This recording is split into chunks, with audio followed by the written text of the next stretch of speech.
Itu dalam waktu dekat mereka akan mendeklarasikan namanya Demokrat Anies. Oke. Dan itu KIB. Denis. Denis tapi namanya Demokrat Anies. Demokrat Anies ya. Jadi dan mereka akan bergabung di KIB. Itu bisa dibayangkan kalau tiba-tiba Prabowo Ganjar ini kan perspektif yang sedang terjadi sekarang ini kan. Iya. Itu meskipun tambah pusing mereka meskipun kemungkinannya kecil. Iya. Ya kan? Tapi artinya bahwa Demokrat ini lari dari koalisi perubahan sama dengan menggali kuburnya sendiri. Tapi justru di sana terpuruk kan, artinya kayak anak yatim gitu kan. Mereka bikin deklarasi tapi kesannya mereka asik dengan dirinya sendiri ya. Deklarasi itu hanya ingin menunjukkan seakan-akan ingin balas dendam dengan cara begitu. Itu kan kesannya kurang dewasa malah. Kurang dewasa, padahal mereka ketika mendeklarasikan Anies tidak seperti itu, wah memangnya. Iya. Jadi aksi balas dendam.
Tapi sebelum saya bicara mengenai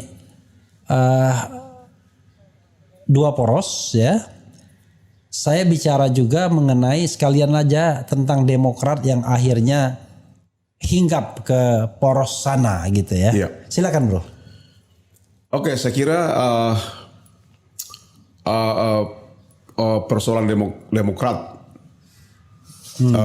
di koalisi perubahan ini sesuatu yang sudah tidak lagi menjadi perhatian prioritas ya. Oke. Tidak lagi karena secara definitif Demokrat telah memutuskan mendukung di Prabowo gitu kan, pendukung di koalisi Indonesia Maju ya. Koalisi Indonesia Maju ya. Tapi Bung Revi, saya dikontak beberapa teman-teman Demokrat, baik itu sekarang sedang caleg, maupun mantan caleg, maupun sedang caleg sekarang, sedang anggota DPR. Itu dalam waktu dekat mereka akan mendeklarasikan namanya Demokrat Anies. Dan itu KIB. Denis. Denis tapi namanya Demokrat Anies. Demokrat Anies ya. Jadi dan mereka akan bergabung di KIB. Jadi ada lagi taman biru lagi nih, 2 biru ini. Jadi ada 2 biru ya. Jadi KIB aja tetap biru-biru kan. KIB ya. Jadi itu mereka karena Bung Revi, jangan lupa perjalanan Anies di Demokrat ini setahun lebih loh. Jadi untuk merubah mindset, merubah pilihan itu susah. Ya kan? Apalagi Demokrat itu di koalisi Indonesia Maju seperti anak yatim. Ya kurang mendapat tempat, gitu kan? Kurang mendapat tempat. Artinya, bisa dibayangkan kalau tiba-tiba Prabowo Ganjar ini kan perspektif yang sedang terjadi sekarang ini kan. Itu dan itu meskipun tambah pusing mereka meskipun kemungkinannya kecil. Ya kan? Tapi artinya bahwa Demokrat ini lari dari koalisi perubahan sama dengan menggali kuburnya sendiri. Itu yang terjadi. Jadi sangat disayangkan. Dan saya akan ulangi lagi, Bro Refli, bahwa dengan keluarnya Demokrat dari koalisi perubahan, maka AHY tidak akan pernah menjadi presiden lagi. Kapanpun. Ya kan, ini catatan sejarah. Perjalanan sejarah seorang anak muda yang telah melukai dirinya sendiri dengan cara seperti begini. Jadi terlalu emosional ya. Terlalu emosional dan terlalu vested interest. Ya kan, jadi rupanya di koalisi masuk ada kesan Demokrat itu masuk di koalisi perubahan itu adalah senilai kalau AHY jadi cawapres. Kalau tidak itu no. Nah, jadi saya disayangkan. Nah sekarang kalau dia mau kembali di koalisi perubahan, iya terserah Anies, terserah partai-partai pendukung lainnya, tiganya itu mau terima nggak? Tapi kan menurut saya akan susah keluar lagi dari koalisi Indonesia Maju ya. Tetap bisa aja. Kan akhirnya soal gengsi dan harga diri jadinya ya. Tapi justru di sana terpuruk kan, artinya kayak anak yatim gitu kan. Mereka bikin deklarasi tapi kesannya mereka asik dengan dirinya sendiri ya. Deklarasi itu hanya ingin menunjukkan seakan-akan ingin membalas dendam dengan cara begitu. Itu kan kesannya kurang dewasa malah. Kurang dewasa, padahal mereka ketika mendeklarasikan Anies tidak seperti itu, wah memangnya. Iya. Jadi aksi balas dendam. Ya jadi kan? Pas waktu mereka mendeklarasikan Anies kecil-kecil aja. Kecil-kecil aja. Tapi kalau ini gede. Gede artinya apa? Ini justru adalah makin menunjukkan gitu ya. Menunjukkan bahwa mereka itu sesungguhnya adalah sedang mencari vitamin. Iya kan? Jadi mengobati kekecewaannya itu dengan membentuk deklarasi yang begitu mewah. Dengan membuat pesta kira-kira begitu. Itu kan konyol sekali kan? Ya kan? Nah ini menurut saya. Mudah-mudahan ini sekaligus. Jadi saya kira alhamdulillah Anies bisa keluar dari bayang-bayang Demokrat. Dan saya yakin teman-teman Demokrat yang sudah berinteraksi dengan Anies selama setahun ini, meskipun Demokratnya mendukung, strukturalnya mendukung koalisi perubahan, koalisi Indonesia Maju, tapi kader-kadernya akan memilih Anies. Ya saya juga membayangkan ya dulu partai yang paling lincah untuk bicara tentang perubahan, lawan status quo itu kan cuma dua kan, PKS sama Demokrat. Tapi sekarang mereka akan bingung tuh berwacana selama setahun ke depan ini. Dan yang paling menyedihkan lagi, kalau di sana AHY tidak jadi capres, lalu bedanya apa dengan di koalisi perubahan? Dan saya bayangkan kalau seandainya kemudian mereka sudah mengijon jabatan-jabatan kementerian, itu Prabowo nggak mungkin diatur kayak begitu. Jadi ya akhirnya Prabowo tahu betul nih ada orang yang lagi ngambek, ya dia tampung aja. Dan yang saya bayangkan tiba-tiba misalnya terbukti, kalau terjadi ya, saya sih tidak berharap. Artinya ini perspektifnya sangat kecil sekali terjadi, yaitu kalau tiba-tiba Prabowo Ganjar berpasangan kan atau Prabowo Puan, kita kan ini kan konyol lagi Demokrat kan. Ya, bro, mengenai dua poros, walaupun kita kemudian mendengar isu yang lucu-lucu sedap, walaupun belum tentu juga benar soal SKCK ini. Kemarin saya baca berita Ganjar katanya belum keluar SKCK, belum ngurus. Kalau Anies kan kelihatan tuh ngurus SKCK naik ojek gitu ya, naik motor. Katanya Ganjar belum ngurus. Cuman kok tiba-tiba ada berita yang mengatakan Ganjar SKCK semua capres itu sudah. Prabowo sudah, Anies sudah, kemudian Caimin sudah. Padahal yang kita lihat ngurus tuh cuman Anies doang gitu ya. Tapi yang lebih lucu lagi yang bro katakan tadi. Konon gosipnya SKCK Ganjar 2. Cawapres sama capres. Ini. Observasi Anda. Ya. Kalau informasi di luar itu, ya kan informasi ya. Saya kira ini juga belum tentu benar ya. Yang namanya informasi itu kan ya gosip politik.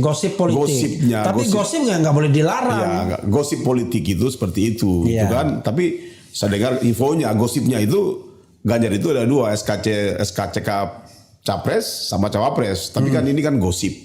Dan ini saya kira belum tentu benar kan? Ya belum tentu benar, ya kan? Saya kira ini kan hanya gosip. Gosip saja di masyarakat. Tapi kan? menurut Anda ya, 2 poros ini, 2 paslon ini itu sebuah wacana yang serius atau wacana ya cuma lempar-lempar api aja? Bro Refli, awal sejak Maret 2023 itu desainnya itu 2 pasang. Informasi ini saya dapat dari Soeharto Mono Arfa. 2 pasang itu tanpa Anies atau dengan tanpa Anies? Tanpa Anies, Ya. Dulu 2 pasang itu, ini saya dapat dari Ketua Umum P3 yang lama, yang diberhentikan itu, bahwa dan juga diperkuat Hasto sama saya. Saya kantornya Hasto di Teku Umar. Hasto Sekjen PDIP. Sekjen PDIP, ya kan? Di Teku Umar 12. Ya kan? Saya ke sana cerita juga bahwa demi efisiensi hanya akan ada 2 pasangan capres, ya kan? Yang lahir dari koalisi pemerintah. Dan itu maksudnya pemerintah memang dari awal kan? Ya. Koalisi pemerintah kan? Ini katanya demi efisiensi, ya kan? Tapi kan mereka itu tidak. Maret 2023 ya? 2023. Ya kan? Tapi kan ini tidak menyebut bahwa apakah 2 skenario 2 pasang ini untuk mencegah Anies, itu nggak disebut.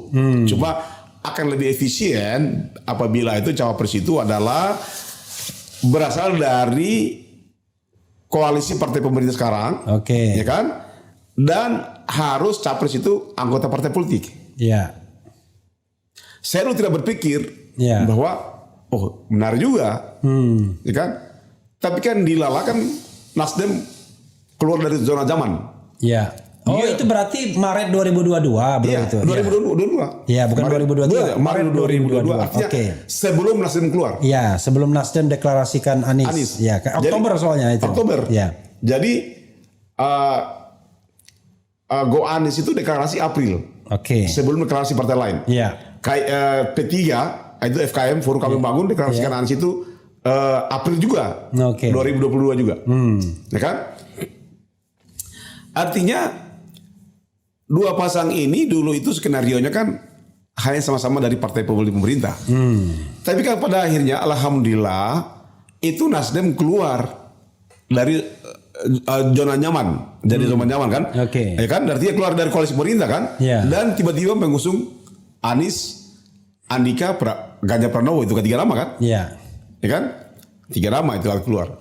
Tapi kan pada akhirnya kan Anies yang dideklarasikan secara definitif setelah Ganjar menolak.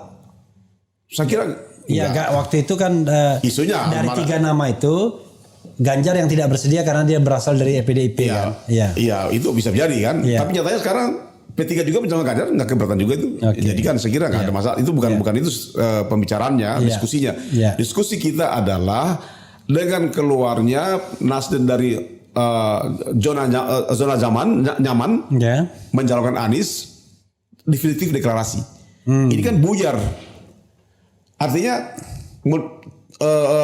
partai pemerintah ini tetap menginisiasi 2 pasang lagi kan, dengan cara menjaga Anies kan, macam-macam.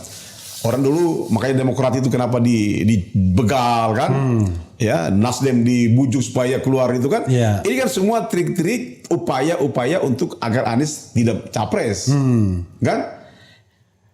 Tapi skenario Allah itu kan tidak bisa dilawan, ya kan?